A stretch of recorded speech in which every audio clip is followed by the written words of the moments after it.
I woke up to sunlight streaming through floor-to-ceiling windows I didn't recognize. For a moment, I lay perfectly still, my nurse's training kicking in before panic could. Assess the situation, gather information, then act. The bed beneath me was obscenely comfortably, Egyptian cotton sheets, a duvet that probably cost more than my monthly rent. The ceiling above was coiffured in painted cream, with crown molding that belonged in a palace. Everything smelled faintly of lavender and expensive wood polish. This wasn't my apartment. My heart began to hammer against my ribs as I sat up slowly, scanning the room. Antique furniture, original artwork on silk-papered walls, a sitting area with velvet chairs. Through the windows I could see manicured gardens stretching toward a stone wall at least 12 feet high. I pressed my fingers to my temples, trying to remember. I'd finished my shift at Seattle Grace Hospital around 11 p.m. I'd walked to my car in the parking garage. I'd put my key in the ignition, and then nothing. Just a blank space where the last 12 hours should have been. I threw back the covers and realized I was still wearing my scrubs, wrinkled now, with a coffee stain on the hem from yesterday's chaos in the ER. My tennis shoes sat beside the bed, neatly placed. My purse was on the nightstand. Someone had brought me here. Someone had undressed my shoes, tucked me into this stranger's bed, and left me to wake up alone. The thought made my skin crawl. I grabbed my purse with shaking hands and dug for my phone. Dead. Of course it was dead. I found the charger cable but couldn't locate any outlets. The antique aesthetic apparently extended to hiding modern conveniences behind decorative panels. A soft knock at the door made me jump. Miss Chun. A woman's voice, accented Italian maybe. May I come in? I didn't answer, didn't move. The door opened anyway. She was in her 50s, elegant in a simple black dress, her silver-streaked dark hair pulled into a neat bun. She carried a breakfast tray and wore the practiced smile of someone accustomed to serving. Good morning, she said warmly, as if this were completely normal. I'm Sophia. Mr. Moretti thought you might be hungry when you woke. Mr. Moretti. My voice came out hoarse. Where am I? How did I get here? Sophia set the tray on a side table. Fresh fruit yogurt, pastries that looked bakery fresh, and coffee in a silver pot. Mr. Moretti will explain everything at lunch. For now, please eat. You'll feel better with food. I don't want food. I want answers. I stood, trying to project confidence I didn't feel. I want to leave. Right now. Her smile faltered slightly. I'm afraid that's not possible. Not possible. I moved toward the door. You can't keep me here. This is kidnapping. Sophia didn't try to stop me as I reached for the ornate door handle and pulled. Locked. I tried again, yanking harder. The door didn't budge. The locks are electronic, Sophia said gently. For your protection. Protection from what? I spun to face her, anger flooding through my veins. Who the hell is Mr. Moretti? And why am I locked in his house? He'll explain at lunch, she repeated, maddeningly calm. Noon, in the dining room. I'll come for you. She gestured to the tray. Please eat, Miss Chun. You're safe here. That's what matters. She left before I could respond, and I heard the distinctive click of the lock re-engaging. I was alone again, trapped in luxury. I ran to the windows, searching for a latch, a lock, any way to open them. They were sealed tight, opened only 2 inches at the top, not nearly enough to squeeze through. When I pressed my hand against the glass, it didn't give. Bulletproof, probably.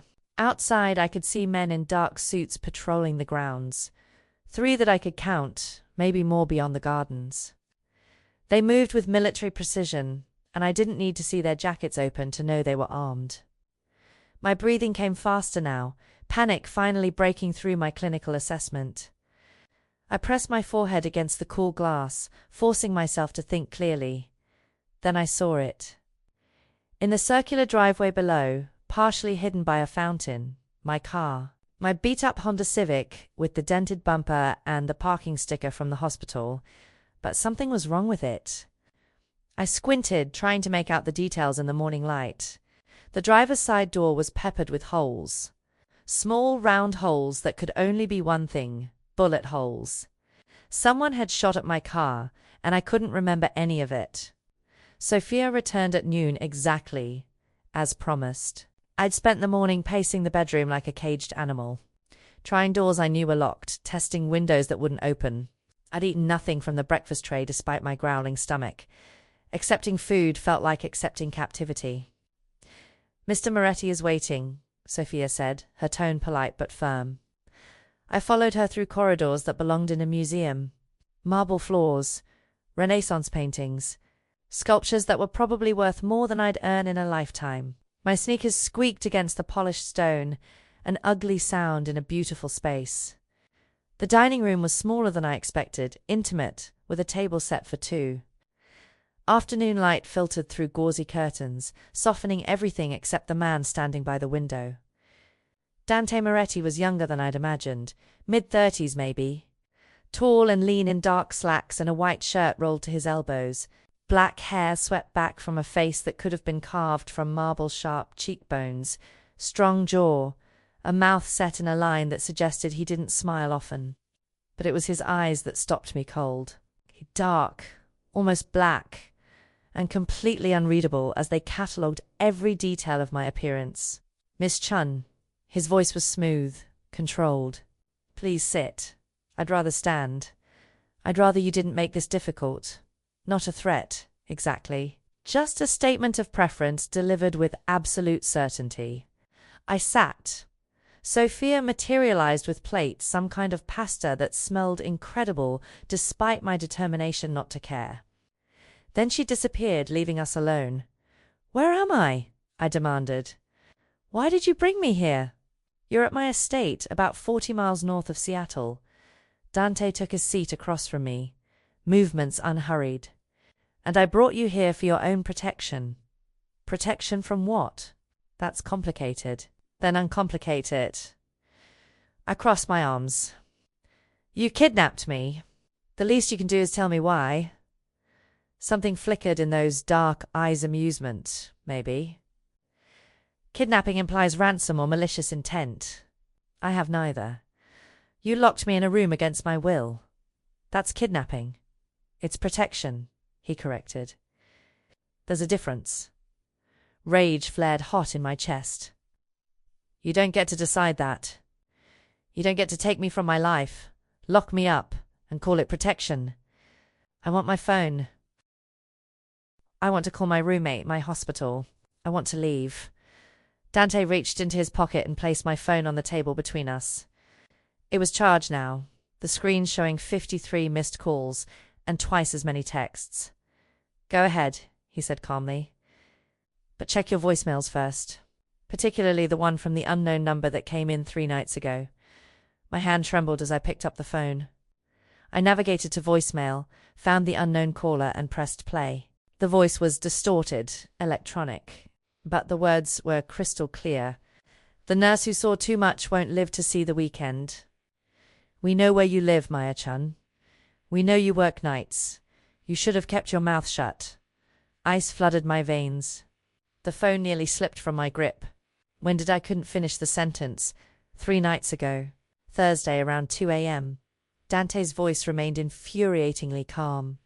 "You didn't notice because you were working a double shift. By the time you checked your phone Friday morning, there were already men watching your apartment. Thursday night." I closed my eyes, forcing myself to think past the panic. Thursday, a gunshot victim in the ER. The memory hit me in fragments. A young man, early 20s, abdominal wound.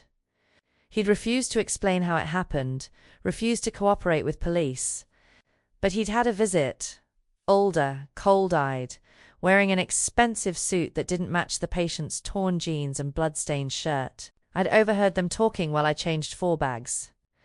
The visitor had leaned close and whispered something about the shipment and Russo's warehouse. And then, later, as I'd walked to my car after shift, I'd seen that same visitor in the parking lot, making a phone call, staring directly at me through the glass doors. "The patient died the next day," I whispered, the pieces falling into place. "Surgery complications. The police ruled it gang-related. Dante leaned forward slightly. You gave a statement to the investigating officer. You mentioned overhearing a conversation about a warehouse. I was just being thorough. It's standard procedure to report. You signed your own death warrant, he interrupted, his tone sharp now. The man you treated was a low-level enforcer for the Russo family. The visitor was his handler. And you, Maya Chun, became a witness to be eliminated. My hands were shaking so badly I had to set the phone down. Who are the Russos? My enemies. Dante's jaw tightened. And the people who put 6 bullets through your car door 30 minutes after you left the hospital Friday night. The bullet holes. The missing hours. I don't remember, I said, my voice barely audible. I don't remember being shot at. I don't remember how I got here. Shock, Dante said simply. My men intercepted you in the parking garage. You were in the driver's seat, frozen, unable to move. We brought you here before the Russos could finish what they started. I stared at him, searching for lies, for manipulation. But all I saw was cold certainty. Why would you help me? I asked. You don't even know me. Something dark crossed his features. I know you're better than you think, Maya. And I have my reasons. Before I could respond, his phone buzzed. He glanced at the screen and stood abruptly. Eat, he commanded. We'll talk more later. Wait, but he was already gone, leaving me alone with unanswered questions and the horrifying realization that someone wanted me dead. Sleep wouldn't come. I lay in the enormous bed, staring at the coffered ceiling, my mind racing through fragments that didn't quite connect. Every time I closed my eyes, I saw bullet holes blooming across my car door like deadly flowers. Someone had tried to kill me. The thought should have terrified me. Instead, I felt numb, disconnected, like I was watching my own life from a distance. I sat up and grabbed my phone from the nightstand. 2 a.m. The mansion was silent except for the distant hum of what might have been a generator or security system. I scrolled through my missed calls. My roommate Jen had called 17 times. My supervisor at the hospital had left 4 voicemails, each one progressively more concerned about my no-call, no-show. My life was unraveling, and I was trapped behind bulletproof glass while it happened. I set the phone aside and pressed my fingers to my temples, trying to force the memories forward. Thursday night. The gunshot victim. His face came to me first, young, maybe 22, with the kind of hardness around his eyes that came from seeing too much too soon. Light brown skin. A thin scar through his left eyebrow, and a tattoo on his neck, just visible above his collar. A snake eating its own tail. I'd noticed it while starting his 4, had thought absently that it was well done, professional work. The symbolism had seemed fitting for someone caught in the cycle of gang violence. He'd been bleeding internally when they brought him in. Gunshot to the abdomen, small caliber, clean entry wound, no exit. We'd stabilized him enough for surgery, but he'd refused to cooperate with the police officer who'd shown up to take a statement. I don't know who shot me, he'd said, his voice flat. Wrong place, wrong time. The cop hadn't believed him. Neither had I. And then the visitor had arrived. I closed my eyes, letting the memory sharpen. He'd been in his 40s, maybe early 50s. Expensive suit, charcoal grey, perfectly tailored. Silver cufflinks that caught the fluorescent light. His face had been unremarkable except for his eyes pale blue, cold as winter ice. He'd pulled a chair close to the patient's bed and leaned in, speaking in a low voice that I wasn't supposed to hear. But nurses hear everything. It's an occupational hazard. The shipment's already gone, the visitor had said. Russo wants to know if you talked. I didn't say nothing to nobody. The young man's voice had been weak but defiant. I know the rules. Good, because there are people counting on your silence. People who take care of their own. What about Russo's warehouse? Is it, don't worry about the warehouse. Worry about healing up so you can get back to work. I'd been adjusting the 4-drip, pretending not to listen. But when I'd glanced up, the visitor's cold eyes had been fixed on me. Does she need to be in here? He'd asked the patient. She's my nurse, man. She's just doing her job. The visitor had nodded slowly. Then he'd smiled, a terrible smile that never reached his eyes. I'd finished my tasks and left as quickly as professional composure allowed. Later, during my break, I'd seen him in the parking lot through the cafeteria windows. He'd been on his phone, gesturing with his free hand, and he'd been staring directly at the building entrance. Directly at me. I'd felt the weight of that stare like a physical thing. Had told myself I was being paranoid, that he probably wasn't even looking at me specifically. The next day, the young man with the snake tattoo had died on the operating table. Surgical complications, they'd said. His body had been too damaged, the internal bleeding too severe. The detective investigating the case had come to the AR to interview staff. I'd told him about the visitor, about the fragments of conversation I'd overheard. Russo's warehouse had seemed important enough to mention. "You did the right thing," the detective had said. "This information could be useful. I'd thought I was being a good citizen, a responsible witness. I'd been signing my own death warrant." A soft knock at my door shattered the memory. I tensed, suddenly aware of how vulnerable I was in my thin scrubs. "Miss Chun?" Sophia's voice, gentle but insistent. "I have someone here to see you. It's 2 a.m. Mr. Moretti thought you might be having trouble. Sleeping. Dr. Caruso is here to help." The door opened before I could protest.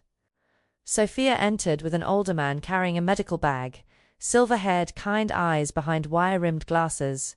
It looked like everyone's grandfather. Not like someone who made house calls for mafia bosses at 2 a.m.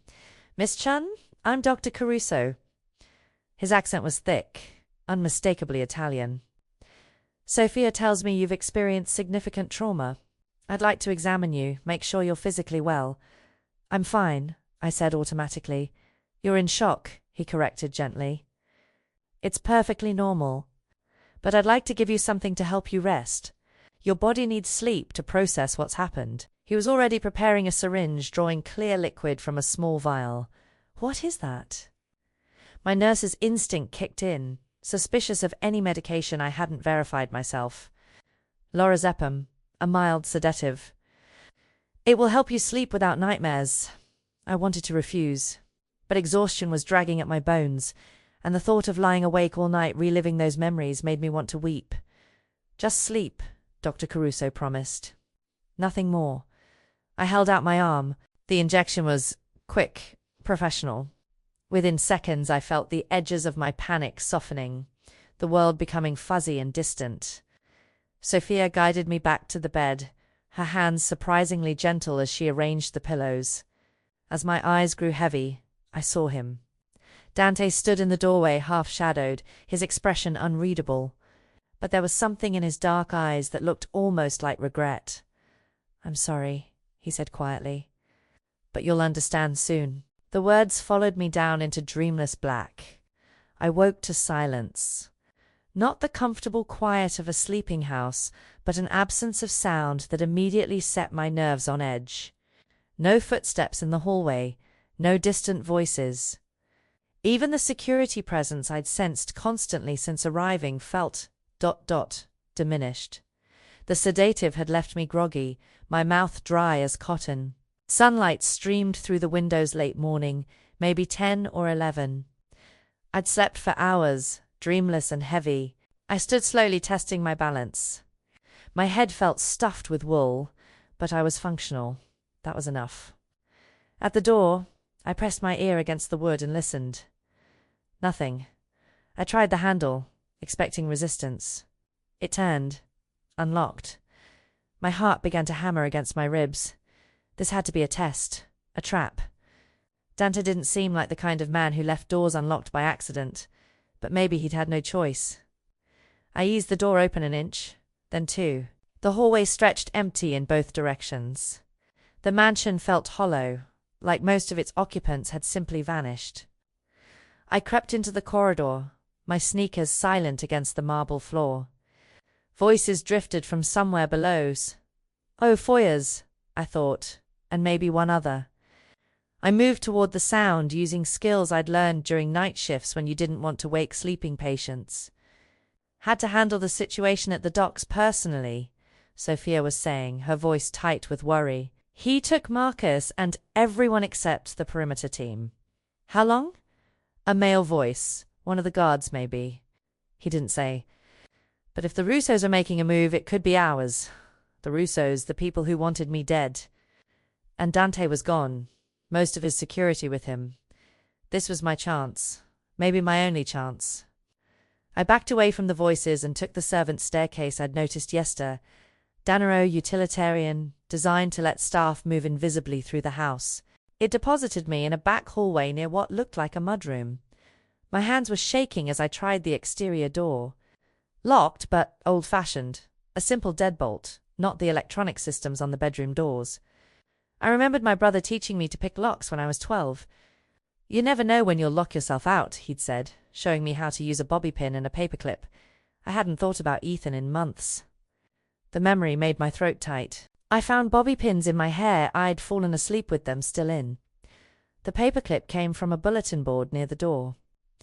My fingers felt clumsy, the sedative still dulling my fine motor control, but muscle memory took over.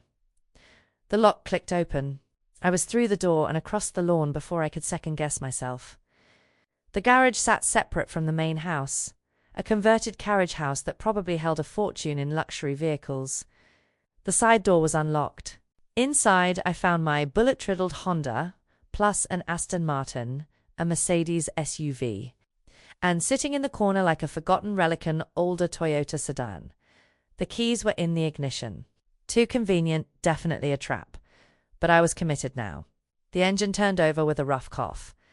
I threw it in reverse and burst from the garage, tires squealing against concrete. The long driveway stretched before me, lined with cypress trees that created a tunnel of shadow. The gate at the end stood open. Open! Terror and hope warred in my chest. This was too easy. Way too easy. But I couldn't stop now. I pressed the accelerator to the floor. The sedan lurched forward, picking up speed. 50 miles per hour. 60. The gate rushed closer. Freedom just beyond it. A black SUV screamed across the driveway entrance, blocking my path. I slammed the brakes. The sedan fishtailed, and I fought for control as Dante emerged from the driver's side. Even at a distance, I could see the fear in his expression. Not anger. Fear. Maya, stop! His voice carried across the space between us. You can't leave. They're waiting for you out there. But I couldn't stop. Not now. Not when freedom was 50 feet away. I cranked the wheel hard and punched the gas. The sedan swerved around him, clipping a decorative stone barrier. Wood splintered as I crashed through the ornamental fencing that lined the drive. Then I was through the gate. On the main road. Free. My hands were white-knuckled on the steering wheel, my breath coming in gasps. The road wound through a dense forest. No other cars visible in either direction. I had no idea where I was going. No plan beyond a way. In the rearview mirror, Dante's SUV sat motionless at the gate. He wasn't following. Why wasn't he following? Then I saw them. 2 black sedans emerged from a side road behind me, moving fast. Too fast. They closed the distance with predatory efficiency. My medical training kicked in, forcing calm over panic. Assess. Plan. Act. The road ahead curved sharply. I was maybe half a mile from Dante's estate. There had to be a town nearby, somewhere public where they couldn't. The rear window exploded. Glass sprayed across the back seat as a bullet punched through. Then another. And another. They weren't trying to stop me. They were trying to kill me. I pressed the accelerator to the floor, taking the curve too fast. The sedan's tires screamed in protest. In the mirror, the pursuing cars gained ground, sleek and powerful against my rattling Toyota. Dante had tried to warn me, and I'd driven straight into their trap. The steering wheel fought against my grip as I took another curve at 70 miles per hour. Behind me, the black sedans matched my speed effortlessly, their engines purring where mine screamed. More gunshots. One shattered the passenger mirror. Another punched through the trunk with a metallic thunk. My A training was the only thing keeping me from complete panic. In trauma situations, you narrow your focus. Breathing, heartbeat, the task immediately in front of you. Everything else becomes background noise. Right now, the task was survival. The road straightened and I pushed the sedan harder. 80. The engine rattled ominously. This car wasn't built for high-speed chases. It was built for grocery runs and commuter traffic. I needed to get off this road. Find people. Witnesses. A sharp bend appeared ahead, partially hidden by overhanging trees. I braked too late. The sedan's tires lost traction. The world spun, trees, sky, asphalt, blurring into streaks of color. I felt the sickening moment of weightlessness before the car left the road and plunged down an embankment. The impact drove the air from my lungs. The airbag deployed with a sound like a gunshot, slamming into my face. Pain exploded across my nose and cheekbones. For a moment, I just sat there, dazed. The smell of burnt rubber and chemical powder filled my nostrils. The engine ticked and hissed. Through the cracked windshield, I could see the road above, and the two black sedans screeching to a halt. Move. You have to move. I fumbled with the seatbelt, my fingers clumsy. The release clicked, and I shoved against the door. It opened with a groan of protesting metal. I half fell, half crawled from the wreckage. My legs trembled, but held. Blood dripped from my nose, warm and copper-tasting. Car doors slammed above me. She went into the ditch. Male voice, cold and businesslike. Probably dead, but check anyway. Footsteps on pavement, getting closer. I stumbled into the tree line, branches clawing at my scrubs. My lungs burned. Every breath tasted like fear. There, she's running! More gunshots. Bark exploded from a tree, inches from my head. This was it. This was how I died, running through a forest, hunted like an animal. Then I heard it. The roar of a powerful engine. Tires squealing. The unmistakable sound of impact metal on metal, violent and final. The gunfire stopped. New sounds now. Shouting. More gunshots, but different. A firefight, not an execution. I pressed myself against a tree trunk, trying to make myself small. Through the branches, I could see the road. Dante's black SUV had T-boned one of the pursuing sedans, driving it into a guardrail. Men in dark suits poured from both sides. Dante's security team moving with military precision, but they were outnumbered 4 against at least 6. I watched Dante himself emerge from the SUV, a handgun held with practiced ease. He moved like violence was a language he'd been speaking his entire life. One of the Russo men spotted me through the trees. He raised his weapon. "Dante!" I screamed without thinking. Everything happened too fast. Dante turned, saw the gunman aiming at me, crossed the distance between us in seconds that felt like hours. His body slammed into mine, driving us both behind a thick oak just as bullets tore through the space where I'd been standing. Bark and wood chips rained down on us. "Are you hurt?" His hands moved over me, checking for wounds with efficient urgency. "I'm fine. You could have been killed." His voice was rough, almost angry, but his hands were gentle as they cupped my face, his dark eyes searching mine.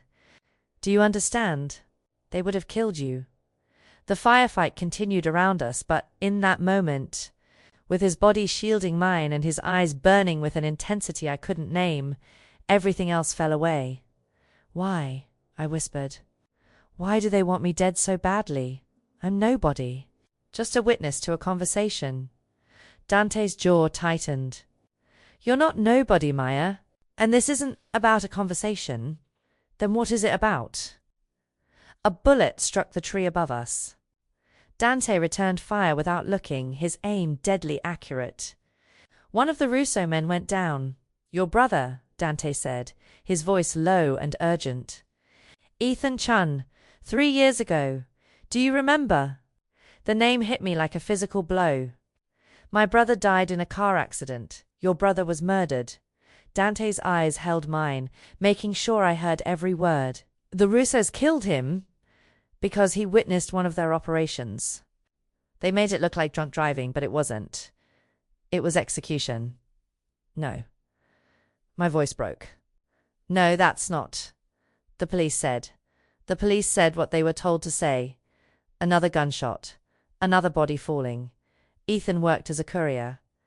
He didn't know he was transporting drugs for the Russo family. When he found out, he tried to leave. They couldn't allow that. Tears burned my eyes. You're lying. You're trying to manipulate me into you were always next on their list, Dante continued relentlessly. But you'd moved away for nursing school, changed your routine. They lost track of you, until you testified about their enforcer, until they realized you were Ethan Chun's sister. The world tilted. Ethan's face flashed through my memory, his smile, his laugh, the way he'd taught me to pick locks and change tires and stand up for myself. The closed casket funeral. The police report that never quite made sense. This is personal for them, Dante said. And you have to trust me now, Maya. Because if you don't, you won't survive the next 5 minutes. As if to punctuate his words, a Russo enforcer broke through the tree line, weapon raised. Dante moved faster than should have been possible, putting himself between me and the gun. The choice was simple. Trust the man who'd kidnapped me, or die. The gunshot was deafening at close range. The Russo enforcer dropped, a red bloom spreading across his chest. Dante's aim had been perfect, lethal. He didn't even pause to confirm the kill, just grabbed my hand and pulled me back toward the road. Stay low. Stay behind me. The firefight was ending. Dante's men had gained the advantage through precision and training. 2 more Russo enforcers lay motionless. The survivors retreated to their damaged sedan, laying down covering fire as they fled. Dante didn't pursue. He just kept his body between me and the threat until the sound of their engine faded into the distance. Then silence, broken only by my ragged breathing and the ringing in my ears. Get her to the medical SUV, Dante ordered one of his men. Have Dr. Caruso meet us back at the estate. I don't need a doctor. My voice sounded hollow, distant. I'm fine. Dante turned to face me, and for the first time since I'd met him, his composure cracked completely. Anger blazed in his dark eyes, not at me, but for me. You are not fine. You crashed a car, got shot at, and nearly died because you wouldn't trust me. His hand gripped my shoulder, not painfully but firmly enough to ground me. No more running, Maya. Not until you understand what you're running from. Back at the mansion, I sat in Dante's study, wrapped in a blanket someone had draped over my shoulders. My hands wouldn't stop shaking. Doctor. Caruso had examined me minor cuts, bruising from the airbag, borderline shock, nothing that wouldn't heal. But Ethan's name kept echoing in my mind. Murdered. Not an accident. Murdered. Dante sat across from me, a tablet in his hands. He'd cleaned up, changed his shirt. There was no trace of the violence from an hour ago except for a hardness around his eyes. I'm going to show you something, he said quietly, and I need you to really look at it. Not as a grieving sister, but as a nurse. As someone who knows how to read evidence objectively. He turned the tablet toward me. Police reports? Accident scene photos? My brother's toxicology results showing a blood alcohol level of 0.15, nearly twice the legal limit. This is what they wanted you to see, Dante said. Drunk driving. Tragic accident. Case closed. He swiped to the next screen. This is what they didn't want you to see. More photos. Close-ups of Ethan's car. The brake line clearly cut. Mechanical analysis from an independent investigator showing evidence of tampering. A coroner's report, not the official one, but a second opinion commissioned by someone with resources, noting bruising patterns inconsistent with the accident, but consistent with a beating that occurred hours before death. The alcohol was forced into him post-mortem, Dante continued, his voice flat and clinical. They beat him, cut his brakes, staged the accident, then poured vodka down his throat to sell the story. I couldn't breathe, couldn't look away from the images. Why? The word came out broken. Why would they do that to him? 'Cause Ethan Chun was a good man who made a bad choice. Dante set the tablet aside. He needed money for your nursing school tuition. Took a job as a courier just delivering packages, they told him. Easy money. He didn't ask questions. He stood and moved to the window, his back to me, until he opened one of the packages. Saw the heroin inside. Realized what he'd been transporting. He tried to leave, I whispered, understanding dawning. He came to me first. Dante turned, and I saw something raw in his expression. 3 years ago, he showed up at one of my properties, terrified, asking for help, asking for protection from the Russo family. Why would he come to you? Because I have a reputation for keeping my word, for protecting people who deserve it. Dante moved closer, kneeling so we were eye level. I offered him witness protection, a new identity, safety, but he refused. Why would he refuse that? Because of you. Dante's voice softened. He said the Russos knew about his sister, that if he disappeared, they'd come after you to send a message. So he made me promise something instead. My heart was pounding. What? That, if anything happened to him, I'd watch over you, keep you safe, make sure you finished nursing school, that you got to live the life he wanted for you. The room spun. You've been ... watching me? For 3 years? From a distance. Dante stood. I made sure you got your scholarship. Made sure you got the job at Seattle Grace.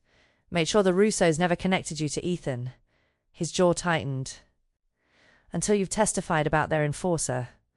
Until they realized who you were, I thought about the scholarship that had appeared out of nowhere. The hospital job I'd gotten despite being underqualified. The apartment Jen and I had found affordable. Safe neighborhood. Too good to be true. You've been controlling my life. I've been keeping you alive. Dante's voice turned hard. And when the Russos came for you Friday night, I had no choice but to intervene directly. You were sitting in your car, frozen, while they pumped bullets through the door. My men got you out 30 seconds before they would have finished the job. I remembered the blank space in my memory. The missing hours. You drugged me. You were catatonic with shock. We brought you here, kept you sedated until the immediate danger passed. I needed time to fortify security, to plan our next move. You should have told me the truth from the beginning. Would you have believed me? Dante challenged.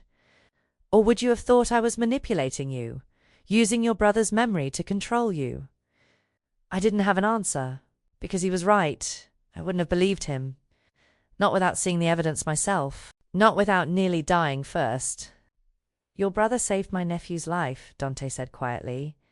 2 years ago. Marco, he's 16 now, was experimenting with pills at a party. Opioids. He overdosed in an alley and everyone scattered. But Ethan found him, performed CPR, stayed with him until the paramedics arrived.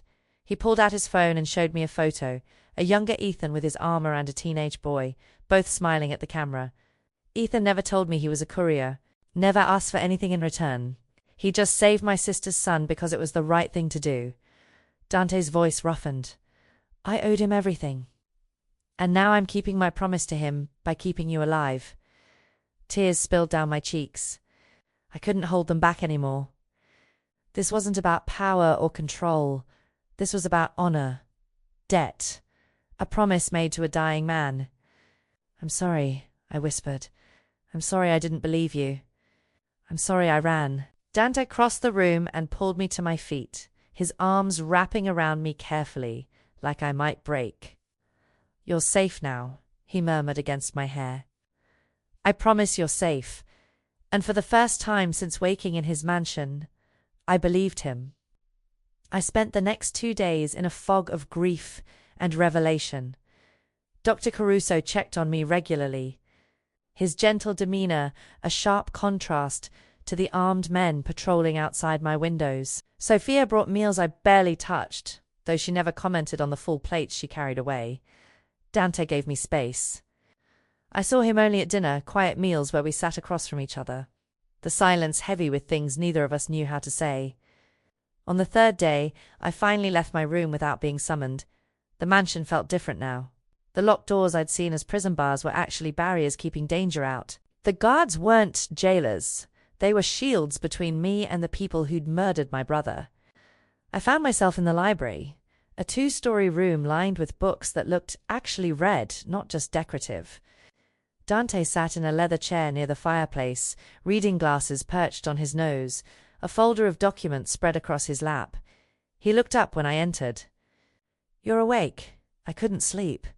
I moved to the window, watching evening shadows stretch across the gardens. "How long do I have to stay here?" "As long as it takes." "That's not an answer." Dante set aside his reading. "The Russos are powerful, but not invincible. Taking them down permanently requires strategy, not brute force. Evidence, witnesses, legal channels that can't be corrupted. How long? Weeks. Maybe months." He stood and crossed to stand beside me. "I know that's not what you want to hear." Frustration boiled over. "You're right, it's not. I have a life, Dante. A job. Friends. You can't just lock me away indefinitely and call it protection. Would you prefer I return you to your apartment?" His voice turned cold. "Let you walk back into your routine? The Russos know where you live, where you work, what route you take to the hospital. How long do you think you'd survive? You don't get to make that choice for me. Someone has to." He turned to face me fully. "Because you're not thinking clearly. You tried to escape and nearly got yourself killed. You think you can negotiate with, people like the Russos? Reason with them?" "I think you didn't ask my permission before appending my entire life," I shot back. "You just decided you knew best. That I needed saving. You did need saving." His control cracked, anger flashing in his dark eyes. "You were sitting in a bullet-riddled car, about to die.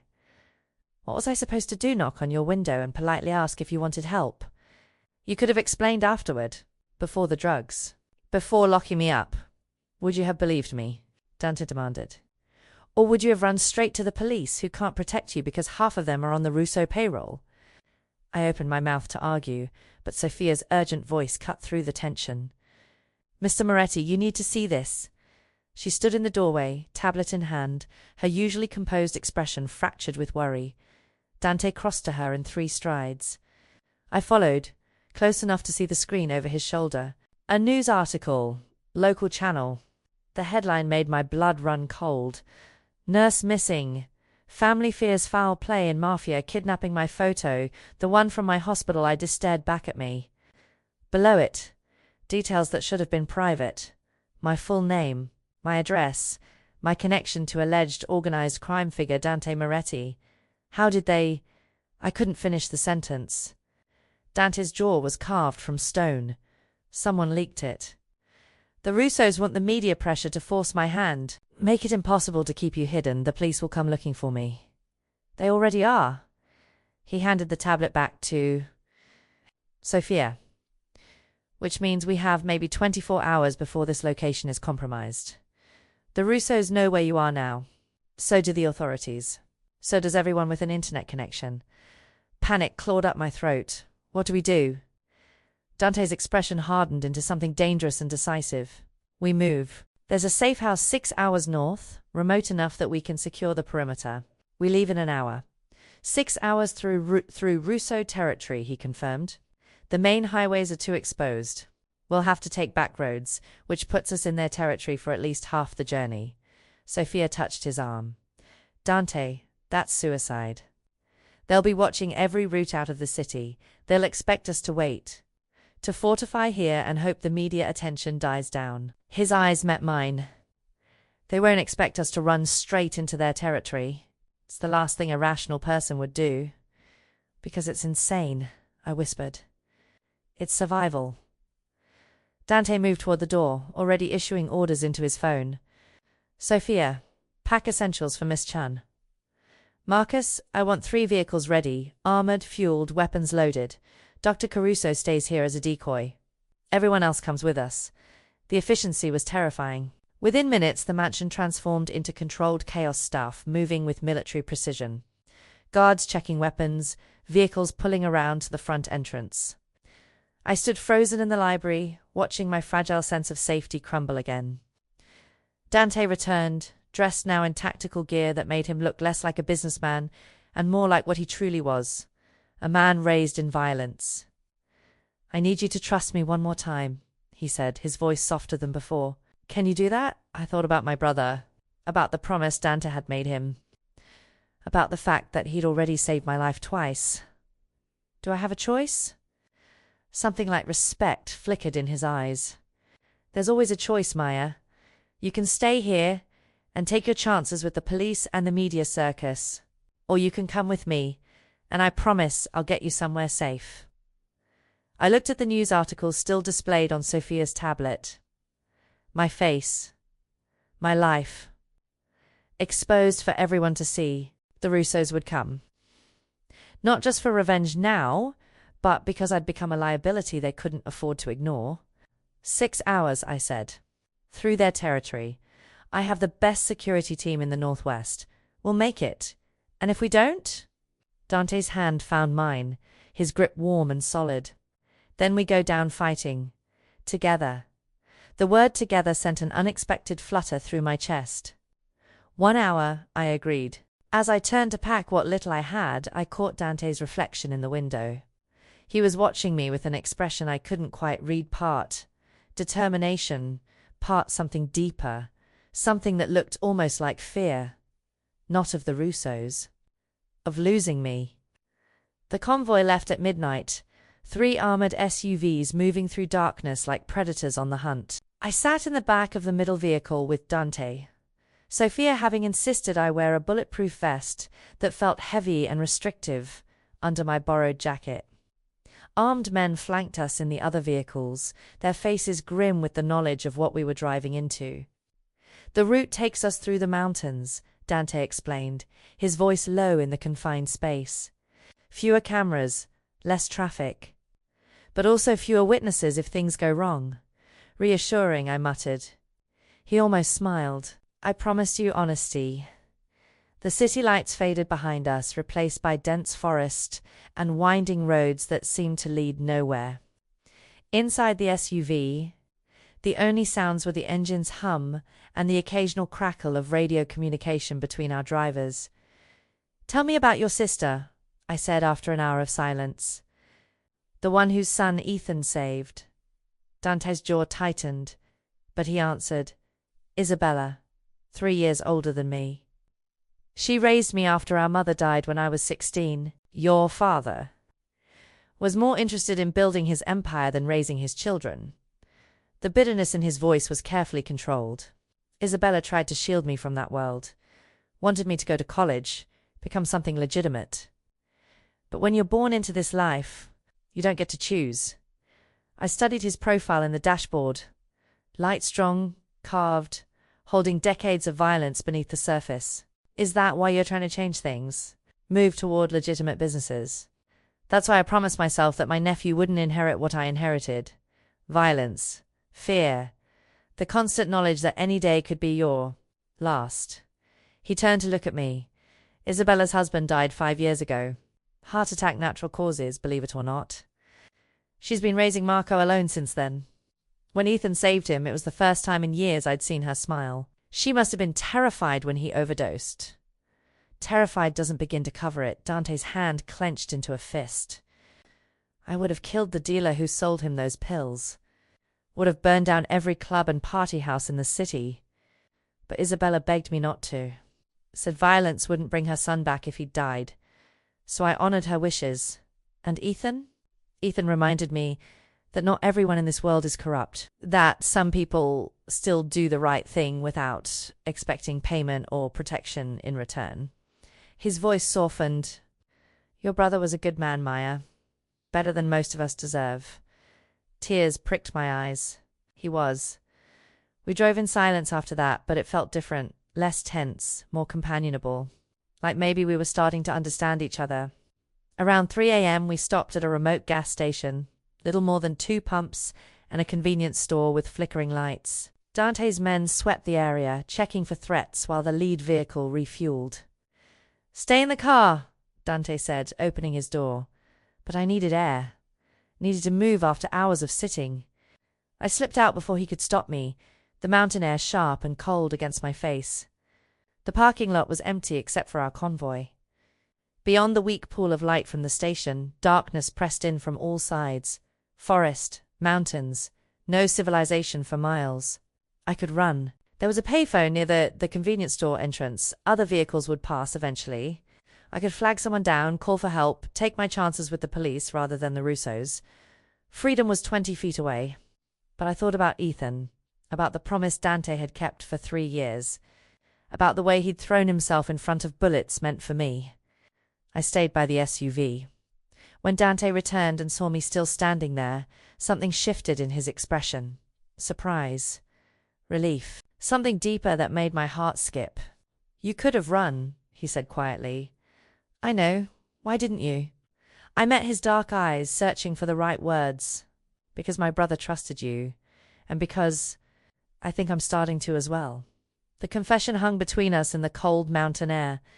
Dante moved closer, his hand rising to cup my cheek, his touch unexpectedly gentle for a man capable of such violence. "Maya," he breathed, and there was wonder in the way he said my name. Then the first gunshot shattered the night. Dante slammed me against the SUV, his body covering mine as bullets tore through the gas station sign. Sparks rained down around us. "Into the car! Now!" he shouted. His men returned fire, muzzle flashes lighting up the darkness. I caught glimpses of figures in the tree line, 6, maybe 8, all armed. An ambush. They'd been waiting for us. Dante shoved me into the back seat and threw himself in after me. "Drive! Get us out of here!" The SUV lurched forward, tires squealing. Bullets hammered against the armored sides, a deafening staccato that made me cover my ears. Through the rear window, I saw one of our other vehicles explode in flames. Marcus. Dante was screaming into his radio. Marcus respond. Static. Then a weak voice. "We're hit. Engine's dead. You have to leave us." "Like hell go, Dante. Get her out of here." The driver accelerated, leaving the burning vehicle and the firefight behind. I twisted in my seat, watching flames consume the gas station, watching Dante's men make their stand so we could escape. "We can't just leave them," I whispered. Dante's face was carved from stone, his jaw so tight I could see muscles jumping beneath the skin. "We don't have a choice. If we stop, we all die." His hand found mine in the darkness, gripping so hard it almost hurt. We'd made it through the ambush. But I knew with cold certainty that this was only the beginning. We drove for 20 minutes in tense silence before the SUV's engine started coughing, black smoke billowing from under the hood. "We're hit," the driver said grimly, "cooling systems failing."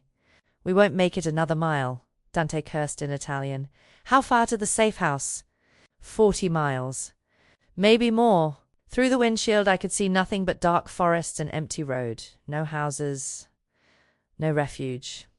Just wilderness that could hide a dozen ambushes. The engine seized with a final shudder. We coasted to a stop. "Everyone out," Dante ordered. "Defensive positions. They'll be coming." His remaining men, 4, including the driver, moved with practiced efficiency.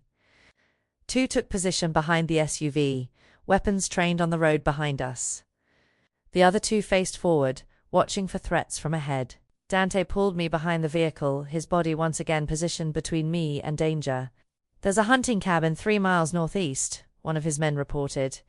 "We can reach it on foot. Try to call for extraction. They'll track us," another argued. "Better to make our stand here. We're sitting ducks here," Dante said. "We move.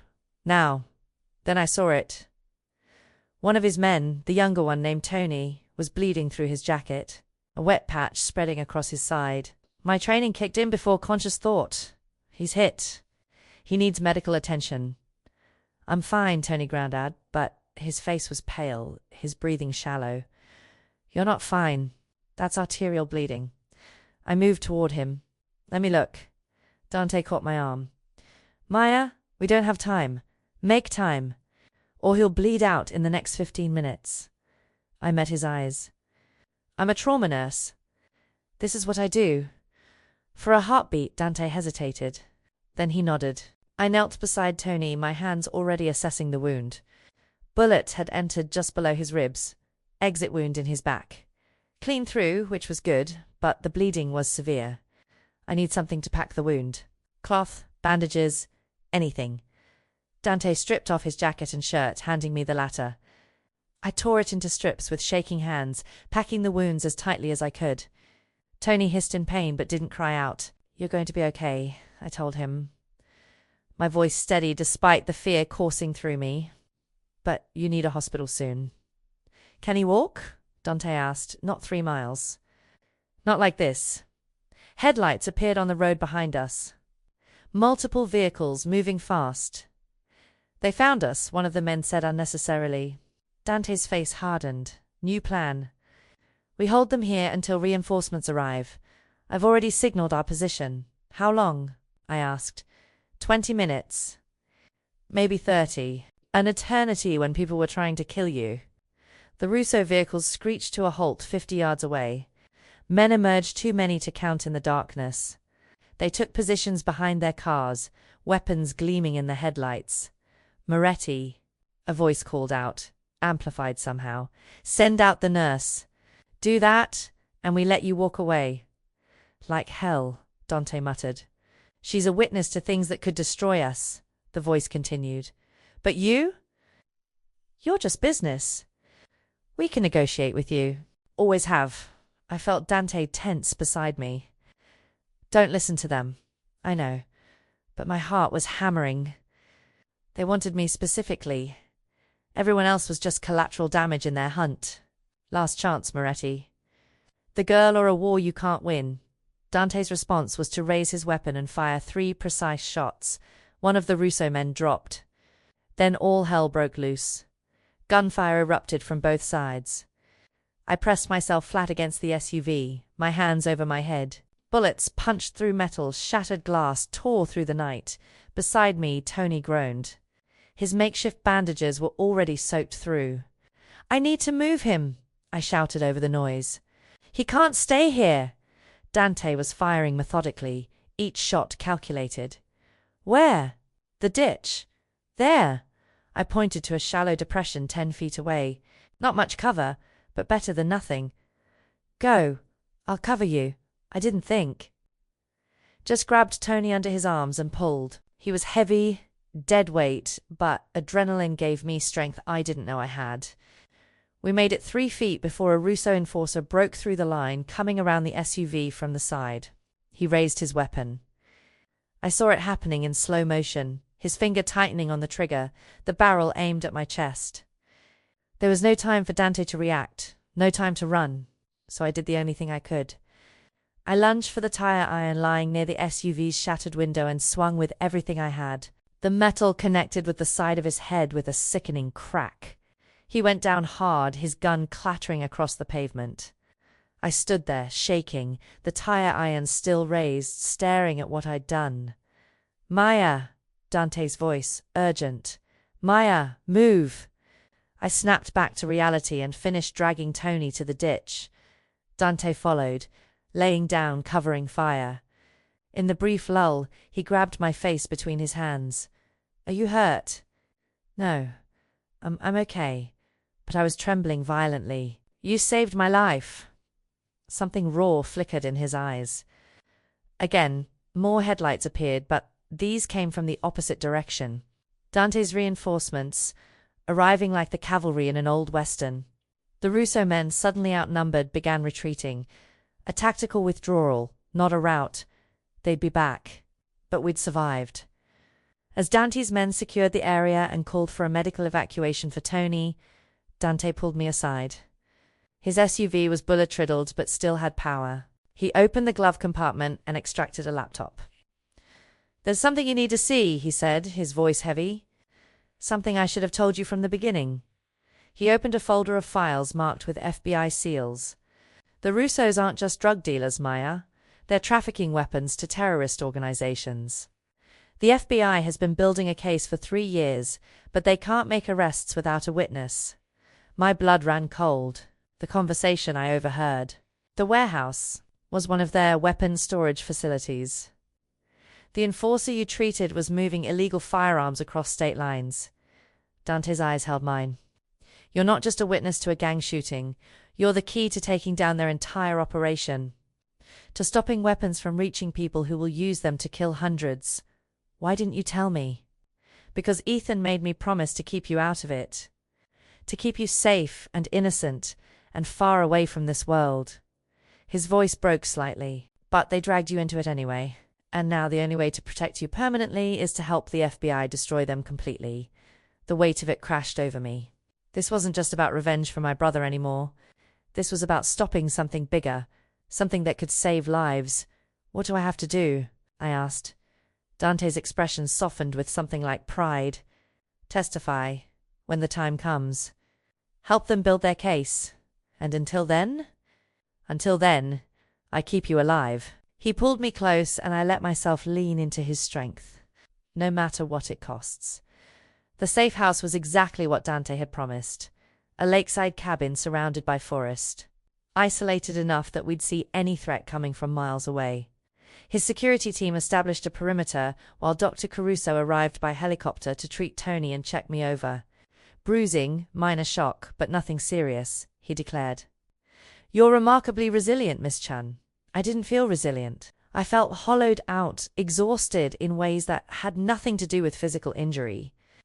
Dante had given me space for the first 2 days, coordinating with his team, making calls to people whose names I didn't recognize. But on the third evening, he found me on the dock, watching sunset paint the lake in shades of fire. So there's more you need to know, he said, sitting beside me. About Ethan, about the promise I made him. I'd been waiting for this. Tell me. Dante was silent for a long moment, his eyes on the water. 3 years ago, your brother came to one of my properties. He was terrified. He'd been working as a courier for the Russos, realized what he was transporting, and tried to quit. They threatened him, told him he knew too much to just walk away. He came to you for protection. He came to me because he'd saved Marco and because he was desperate. Dante's voice roughened. I offered him everything, new identity, relocation, money. But he refused, said the Russos knew about his sister. That if he disappeared, they'd come after you to send a message to anyone else who tried to leave. My throat tightened. That sounded exactly like Ethan always putting others first. He asked me to protect you instead. To watch over you from a distance, make sure you got through nursing school safely, that you built the life he wanted for you. Dante finally looked at me, his dark eyes holding decades of pain. I told him I would, but I also told him I'd find another way, that I'd gather evidence against the Russos, hand it to the FBI, take them down legally so he could be free. What happened? I wasn't fast enough. The words came out like broken glass. The Russos found out Ethan had come to me. They saw it as betrayal on both sides. They killed him to send a message that no one walks away from them. And they made it look like an accident so I couldn't retaliate without proof. Tears slipped down my cheeks. You've been carrying that guilt for 3 years. I made him a promise and I failed him. Dante's hands clenched into fists. He died because he trusted me, because I wasn't fast enough or smart enough to protect him. No. I turned to face him fully. He died because the Russos are monsters, because they murder anyone who threatens their empire. That's not on you. You kept his other promise.